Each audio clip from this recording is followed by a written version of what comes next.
Hi, I'm Dan Kendall. I'm the host of Digital Health Today and the founder of the Health Podcast Network. With me today in the Barcelona Health Hub studio is Anabel León. Anabel, thanks very much for joining me. Thanks for the invitation. Anabel, you're with Bayer España. Right. And I know Bayer very well on a global level. You're a very big company, over 100,000 employees and over 100 countries, I think 180 countries. Tell me about your role here in Bayer España. What is it that you do? I have both roles here at Spain, at Iberia, Spain and Portugal. One is IT business partner for healthcare, that means pharma and consumer health. This role means to make technology competitive advantage for the business. Okay, so we well know the business strategy. Also, our background in technology let us make this advantage for technology to the business. On the other hand, I am digital innovation manager, so I am leading together with other colleagues at Bayer España local level, innovation and digital transformation. What are some of the things that you do within digital transformation? That's a big term, but when you have as many business layers as you have within a company like Bayer and as many business functions, what are some of the things that you actually focus on? Let me say that digital transformation has become a buzzword, and everything is digital transformation now. So what we realized 2 years ago when we started to work on digital transformation, that means accelerate digital projects, for example, it's that it matches a lot with innovation. So what we decide is to work together, innovation people and digital transformation. So that's why I am a digital innovation manager. So we are facing both topics from the same department, from the same people. And for example, things that we are doing, mindset change.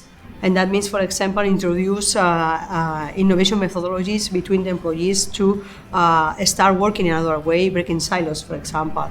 Another thing that we are doing is helping our business to accelerate digital projects. For example, saving barriers that we have, for example, in terms of regulation. So this is something that we are doing for the digital transformation side. What are some of the things that you're most proud of in your time that you've been with Bayer?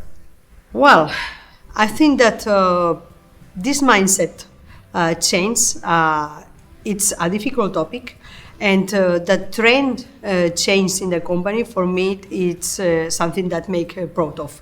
Okay, so we, for example, we have gone from pushing people to participate in innovation programs to now people is asking for participating. So this trend change for us is a big success, to be honest.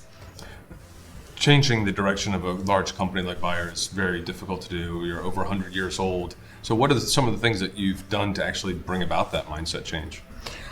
For example, we have several innovation programs that put people working in cross teams, okay, cross-divisional and cross-functional teams with lean startup methodology during 12 weeks, exploring an idea, a new business idea.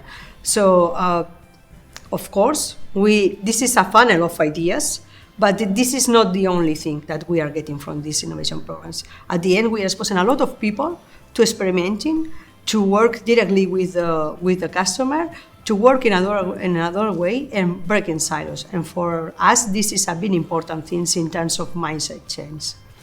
I saw your presentation earlier today at the open day here at Barcelona Health Hub, and you were giving some advice for early stage businesses, and your organization is the type of customer that many businesses would love to work with, businesses of all sizes. Sure. But you gave some advice from the stage for early stage businesses. Can you tell some of the listeners? Yes, well, I told to them, and sometimes I have done like a consultation, okay, because they ask it if they are in the right way, is that they have to so be clear in their value proposition.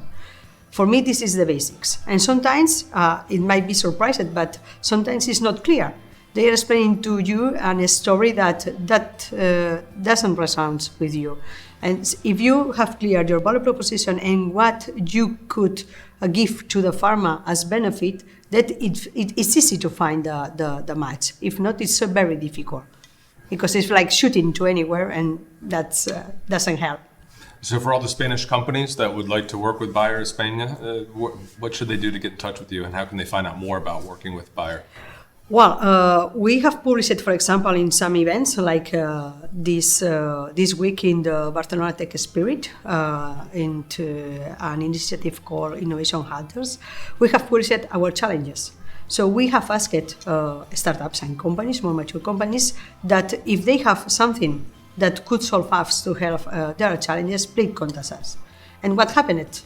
That some of them do it correctly, but some of them, I have information from them and I didn't find the match, so it doesn't help them and doesn't help me or buyer. So that's one of the things that they have to match with our challenges. This is the very important thing. Where should they go to find out more information? Your website, Twitter feeds? Well, we are publishing these challenges at the moment in this kind of events, okay? But yes, maybe later on we will publish, I don't know, maybe in a website that depends from buyer. But at the moment it's in these kind of events where we are publishing these kind of challenges. Excellent. Well, thank you very much for coming by the studio and Thanks to saying you. hello. Nice to meet you. Likewise.